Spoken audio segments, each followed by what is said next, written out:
غیبت کرنا کمزور آدمی کی آخری کوشش ہوتی ہے۔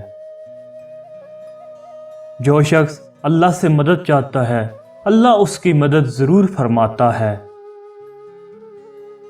اپنے ضمیر کی عدالت میں ضرور جایا کرو کیونکہ وہاں کبھی غلط فیصلے نہیں ہوتے۔ اللہ سے ڈرو کیونکہ اللہ باطن کو بھی اسی طرح دیکھتا ہے جس طرح ظاہر کو۔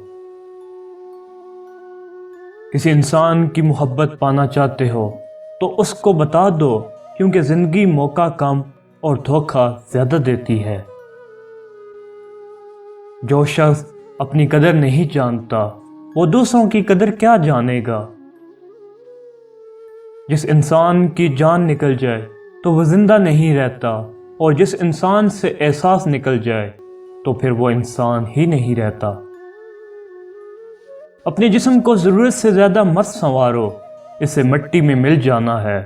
سنوارنا ہے تو اپنی روح کو سنوارو کیونکہ اسے اپنے رب کے پاس جانا ہے۔ اگر تم عظمت کی بلندیوں کو چھونا چاہتے ہو تو اپنے دل میں انسانیت کے لیے نفرت کی بجائے محبت آباد کرو۔ مرد کی غیرت کا اندازہ اس کی عورت کے لباس اور پردے سے لگایا جا سکتا ہے۔ جو تمہارے مقدر میں ہے وہ تم تک پہنچ کر رہے گا۔ تعجب ہے کہ اللہ اتنی ساری مخلوق میں سے مجھے نہیں بھولتا، اور میرا تو ایک ہی اللہ ہے، میں اسے بھول جاتا ہوں۔ جو شخص زندگی کی ضروریات سے زیادہ کا طالب ہو وہ کبھی مطمئن نہیں ہو سکتا۔ جس زبان سے جھوٹ نکلنا بند ہو جائے اس زبان سے نکلی ہوئی ہر دعا قبول ہو جاتی ہے۔ نفس ایسا گھوڑا ہے جس پر انسان اگر قابو پا لے تو دنیا اس کے قدموں میں ہوتی ہے۔ زندگی سادہ اور مختصر ہونی چاہیے ورنہ قیامت کے دن حساب میں بڑی پریشانی ہوگی۔